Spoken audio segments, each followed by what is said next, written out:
जी बच्चों, open your books at page number 166.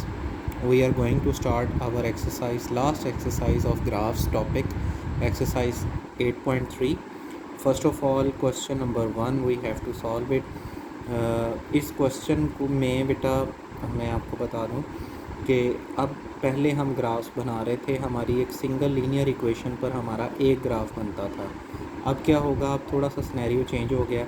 Scenario change होने से मुराद है अब हमारा जो है वो ग्राफ जस्ट एक सिंगल लाइन पर नहीं बनेगा बल्कि 2 डिफरेंट लाइंस का बनेगा. जैसे ऊपर ये एग्जांपल दी हुई है, पहले हमारी एक लाइन बिल्डअप होती थी या ऐसे या इस डायरेक्शन में या इस तरीके से या इस तरीके से.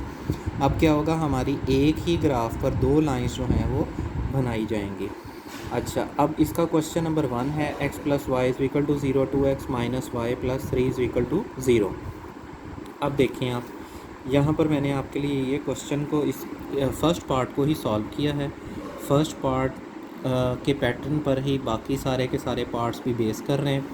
आप इसको अच्छे तरीके से समझेंगे तो इंशाल्लाह आपके बाकी पार्ट्स भी इजीली हो जाएंगे. x + y = 0. सबसे पहले हमने इस इक्वेशन को, अब देखें ना, 2 इक्वेशंस दी जाएंगी. y = -x, यहाँ पर 2x - y + 3 = 0. यहाँ पर y उस तरफ चला गया तो 2x + 3. x और y के अब टेबल्स भी 2 बनेंगे.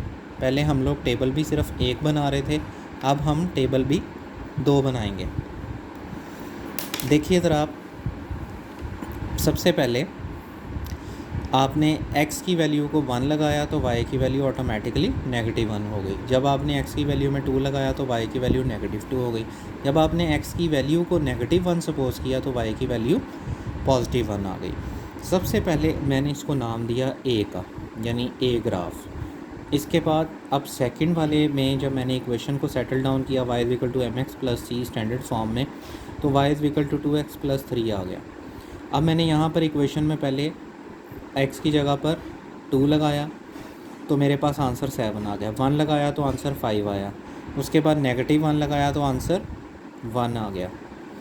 अब ये करने के बाद, क्योंकि -1 लगाएं, देखें -2 + 3 1 आंसर आ जाता है. अब देखिए, इसको मैंने नाम दे दिया b, यानी इस लीनियर ग्राफ की जो लाइन खींचूँगा उसको मैं कहूँगा b लाइन है. इस लीनियर ग्राफ की जो लाइन थी उसको मैं बोल रहा हूँ कि वो a लाइन है. अब आप देखिए अपने इस ग्राफ पर मैं किस तरह से a लाइन को ड्रॉ करता हूँ. जब मैंने x की वैल्यू 1 लगाई थी तो -1 आया था. 1 -1, ये पहला पॉइंट लग गया. उसके बाद देखिए दूसरा पॉइंट, जब x की वैल्यू 2 थी तो y की वैल्यू कहाँ पर आएगी. जब x की वैल्यू 2 थी तो y की वैल्यू कहाँ पर आएगी, -2. और फिर हमने जो ये एक वैल्यू छोड़ी थी x1 और y -1, देखें x1 है, ये y -1, यानी नेगेटिव वाली साइड पर है -1. तो ये हमारी लाइन a ड्रॉ हो गई. जब हमने ये लाइन a ड्रॉ कर ली तो उसके बाद अब हमारा नेक्स्ट जो प्रोजेक्ट है वो है लाइन b ड्रॉ करने का. उसको किस तरीके से ड्रॉ करेंगे, सबसे पहले देखें x की वैल्यू है -1 और y की वैल्यू है 1. हमने इसी बॉक्स से स्टार्ट लेना है, जैसे यहाँ पर इसमें पहले से स्टार्ट लिया था, इसी बॉक्स से स्टार्ट लेना, then second, then third. y की वैल्यू है -1 और x की वैल्यू है -1 और y की वैल्यू है 1. ये देखें, ये तो सेम यही प्लॉट कर दिया, क्योंकि ये इस टेबल में और इस टेबल के इसमें एक जैसी वैल्यूज़ आ रही थी.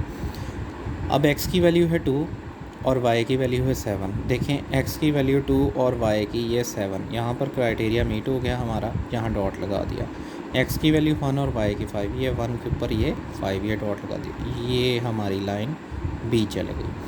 अब देखें ज़रा, ये इंटरसेक्ट कहाँ पर हो रही है, ये पॉइंट ऑफ इंटरसेक्शन कहलाएगा. क्या कहलाएगा, पॉइंट ऑफ इंटरसेक्शन. ये कहाँ पर पॉइंट ऑफ इंटरसेक्शन पे मीट हो रही है, ये जब x की वैल्यू -1 है, देखें x वाली साइड पर, और y की वैल्यू +1 है, तो -1 और 1 इसका पॉइंट ऑफ इंटरसेक्शन पॉइंट है.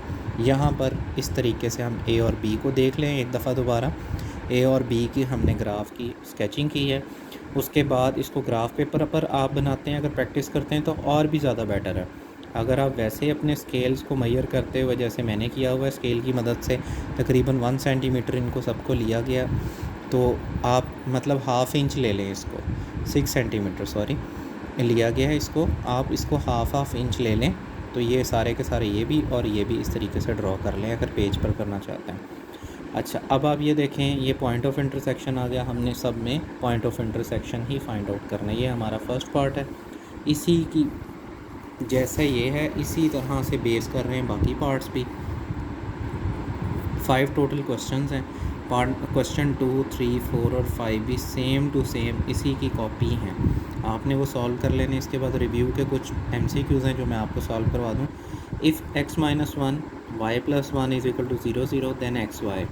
अब y प्लस 1 को 0 के बराबर रखें, x माइनस 1 को 0, तो एक 1 और एक नेगेटिव 1 आ जाएगा। Option A is correct. If x in second is 0, इधर एक कोऑर्डिनेट 0 और y, then x y is equal to, ये हमारे पास ओरिजिन पॉइंट आ जाएगा। अगर दोनों ही 0 हैं, एक में वो 0 है y 0 है, एक में x 0 है, तो ओरिजिन पॉइंट है।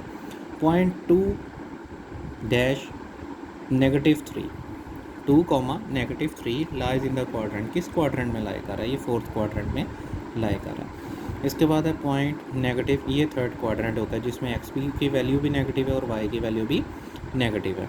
इसके बाद आ गया हमारे पास फिफ्थ पार्ट में y is equal to 2x plus 1, x is equal to 2, then y is equal to, क्या होगा y?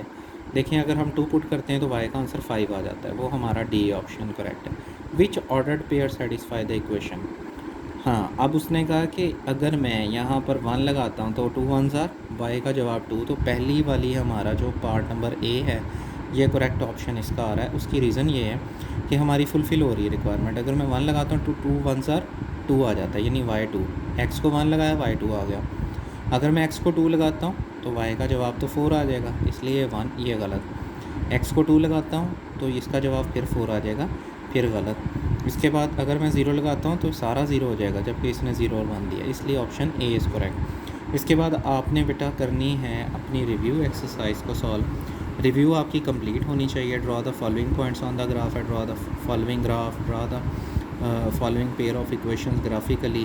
तो ये आप अपने रिव्यू कंप्लीट कर लें और अपना चैप्टर नंबर 8 आज हम क्लोज़ कर रहे हैं। इसके बाद इंशाल्लाह हम जो है वो नेक्स्ट डे स्टार्ट लेंगे चैप्टर नंबर 9 को, जो कि काफ़ी इजी चैप्टर है। तो इंशाल्लाह होप्स हो कि आप इस वीकेंड पे मुझे अपनी कॉपीज़, अपनी नोटबुक्स, नीट जहाँ पर आप काम कर रहे हैं वो सारा का सारा मुझे सेंड ज़रूर करेंगे। और इसको कंप्लीशन के बाद आप अगर कोई क्वेश्चन हो, किसी भी तरह की कोई समझ ना आई हो किसी भी क्वेश्चन में, तो मुझसे ज़रूर पूछिएगा।